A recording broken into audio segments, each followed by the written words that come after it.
07 আমেনা আর ফাতেমার বাড়ি থেকে। পরদিন বিকেলে খবর পেয়ে আমেনা আর ফাতেমার বাড়ি থেকে লোক এসে নিয়ে গেল ওদের। যাবার সময় করুণ বিলাপে পুরো গ্রামটাকে সচকিত করে গেল ওরা। এতদিনের গড়ে তোলা সংসার এক মুহূর্তে নিশ্চিহ্ন হয়ে গেল। ঘরের পিছনে লাগানো লাউ কুমড়োর মাচাগুলোর দিকে একদৃষ্টিতে তাকিয়ে রইল আমেনা। যাবার সময় ফকিরের মাকে কেঁদে কেঁদে বলে গেল, হিরণকে খবর দিও না, শুইনলে মাইয়া আমার বুক ভাসাইয়া মইরা যাইব। খোদার কসম রইল, বুয়া, মাইয়ারে আমার খবর দিও না। ফাতেমাকে নেয়ার জন্য ভাই এসেছিল ওর। যাবার সময় বাড়ির সবাইকে শাসিয়ে গেছে ও। বলে গেছে শিকদার বাড়ির লোকগুলোকে এক হাত দেখে নেবে সে। বোনের জনা চিন্তা করে না ও। আগামী 3 মাসের মধ্যে এর চেয়ে 10 গুণ ভালো ঘর দেখে ফাতেমার বিয়ে দিয়ে দিবে। মকবুল বিছানায়, মাথায় আর একটা পট্টি বেঁধে দিয়েছে টুনি। হাড় কাঁপিয়ে জ্বর এসেছে বুড়োর। মাঝে একবার চোখ মেলে তাকিয়েছিল, এখন নীরবে ঘুমুচ্ছে। টুনি পাশে বসে বাতাস করছে ওকে। রাতে গুনু মোল্লা এলো ওর ঘরে। বুড়ো মকবুলের গায়ে মাথায় হাত দিয়ে ওর জ্বর আছে কিনা দেখল। তারপর আস্তে কইরা বলল, রাগের মাথায় ইতাকিতা কইলা মিয়া, শরীর ভালা হইয়া গেলে ভাবি সব করে বাড়ি নিয়ে আহ। রাগের মাথায় তালাক দিলে তো আর তালাক কয় না। ওই তালাক কয় নাই তোমার। এক বাটি বার্লি হাতে বিছানার পাশে এসে দাঁড়ালো টুনি। ওকে আসতে দেখে গুনু মোল্লা চুপ করে গেল। টুনির উপরে আক্রোশ পড়েছে সবার। সবাই বুঝতে পেরেছে এই যে সব কাণ্ড ঘটে গেছে এর জন্য টুনি দায়ী। উঠোনে দাঁড়িয়ে অনেকে অনেক কথা বলল। ওর নাম ধরে অনেক গালাগাল আর অভিশাপ দিল বাড়ির ছেলেমেয়েরা। টুনি নির্বিকার, একটি কথারও জবাব দিল না। দিন কয়েক পরে আম্বিয়ার চাচা ছমির শেখ জানিয়ে গেল বুড়ো মকবুলকে বিয়ে করবে না আম্বিয়া। তাছাড়া খুব শীঘ্রই আম্বিয়ার বিয়ের সম্ভাবনা নেই। কথাটা শুনল বুড়ো মকবুল। শুনে কোন ভাবান্তর হল না। ঘরের কড়ি কাঠের দিকে একদৃষ্টিতে তাকিয়ে রইল সে। ইদানিং দিনরাত মকবুলের সেবা শুশ্রূষা করছে টুনি। সারাক্ষণ ও এর আশেপাশে থাকে। একটু অবকাশ পেলে রসুই ঘরে গিয়ে রান্নাবান্নার পাটটা সেরে আসে সে। মরিচ ছিয়ে তার লাউ কুমড়োর গাছগুলোর তদারক করে আসে। মাঝে মাঝে ফকিরের মা আর সালেহার আলাপ শুনে টুনি। মন্টু আর আম্বিয়াকে নিয়ে আলাপ করে ওরা। আজকাল নাকি অনেক রাত পর্যন্ত আম্বিয়াদের বাড়িতে থাকে মন্টু। টুনি শুনে কিছুই বলে না। একদিন বিকেলে মন্টু যখন বাইরে বেরোবে তখন তার সামনে এসে দাঁড়ালো টুনি। বলল, জ্বর ওর ভীষণ বাইরা গেছে, কবিরাজের কাছ থাইকা একটু ওষুধ আইনা দিবা। ওর মুখের দিকে নীরবে কিছুক্ষণ তাকিয়ে রইল মন্টু। ভীষণ শুকিয়ে গেছে টুনি। হঠাৎ বয়সটা যেন অনেক বেড়ে গেছে ওর।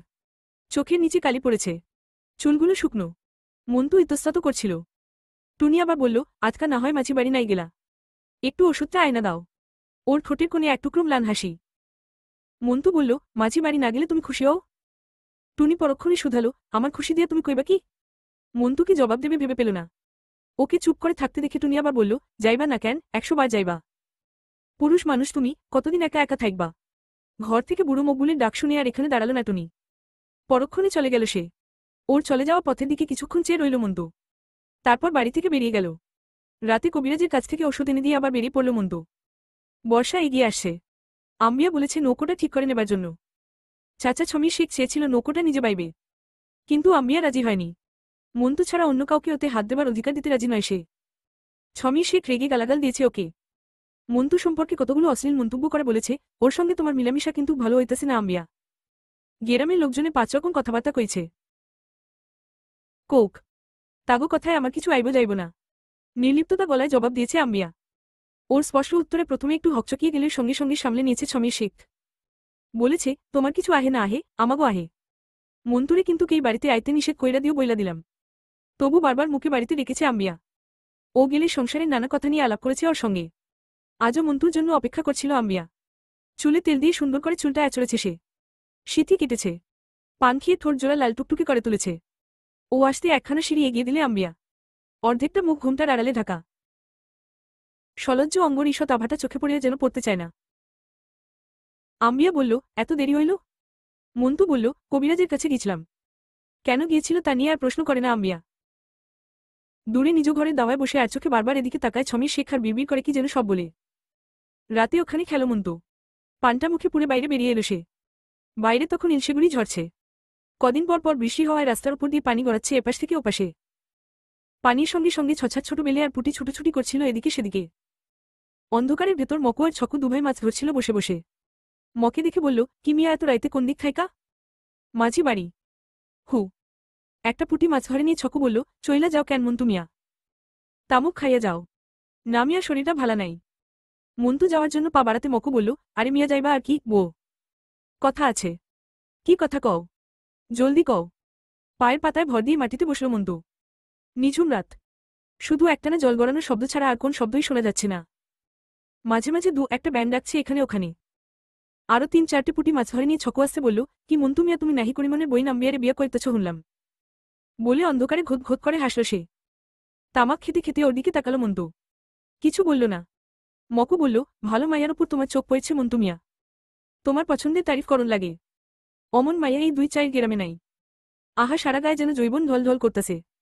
কি মন্তু মিয়া চুপ কইরা রইলা যে? ওকে কনুইয়ের একটা গুতো মারল ছকো। বিয়া শাদি করবার আগে আমাগরে একটু জানাইয়া একটু দাওয়াত টাওয়াত কইরো। কর্মু কর্মু আগে বিয়া ঠিক হোক তারপর কর্মু। একলাফে উঠে দাঁড়িয়ে দ্রুত পায়ে বাড়ির দিকে এগিয়ে গেল সে। দাওয়ার পাশে টুনি দাঁড়িয়ে। অন্ধকারে হঠাৎ চেনা যায় না। মন্তুর পায়ের গতিটা শ্লথ হয়ে এলো।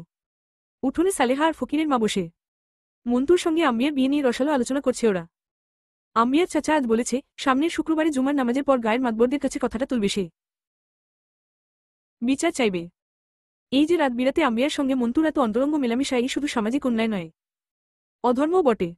তাই নিয়ে মসজিদে বিচার বসাবে আম্বিয়ার চাচা। ফকিরের মা বলল, আমি কিন্তু একটা কথা কইয়া দিলাম বউ। এই মাইয়া একেবারে অলক্ষীন। যেই ঘরে যাইব সব পুরাইয়া ছাই কইরা দিব। সালেহা একটা দীর্ঘশ্বাস ফেলে বলল, ঠিক কইছো চাচি। কথাটা বলতে গিয়ে আমেনা আর ফাতেমার কথা মনে পড়ে গেছে ওদের। আম্বিয়ার জন্যই তো ওদের তালাক দিয়েছে বুড়ো মকবুল। নিজেও পড়েছে মরণ রোগে। উঠোনে এসে এক মুহূর্তের জন্য দাঁড়ালো মন্তু। সালেহা আর ফকিরের মা কথা থামিয়ে তাকালো ওর দিকে। টুনি কিছু বলল না, একটু নড়ল না, চুপচাপ দাঁড়িয়ে রইল। মন্তু ওর দিকে গিয়ে দরজা এঁটে দিল। কাল ভোরে আবার বেরোতে হবে ওকে। অবশেষে মকবুল মারা গেল। ধলপোহর দেবার অনেক আগে যখন সারা গ্রাম ঘুমে অচেতন, তখন এ দুনিয়া থেকে বিদায় নিল সে। সারা রাত কেউ ঘুমাল না। গনু মোল্লা, আবুল, রশিদ, সালেহা, মন্তু, টুনি সবাই জেগে রইল মাথার পাশে। সন্ধ্যেবেলা ফকিরের মা বলছিল, লক্ষণ বড় ভালানা। তোমরা কেউ ঘুমাও না মিয়ারা, জায়গা থাইকো। বহুলোককে হাতের উপর দিয়ে মরতে দেখেছে ফকিরের মা। তাই রোগীর চেহারা আর তার ভাবভঙ্গি দেখে সে অনেকটা আন্দাজ করতে পারে। সারা রাত প্রলাপ বকেছে বুড়ো মকবুল। কখনো আমেনার নাম ধরে ডেকেছে সে। কখনো ফাতেমার জন্য উতলা হয়ে উঠছে। আবার কখনো প্রলাপের ঘরে গরু তাড়িয়েছে। হু হট হট। আরে মরার গরু চলে কেন? হু হট হট। মাথার কাছে বসে সারাক্ষণ কোরআন শরীফ পড়ল গনু মোল্লা।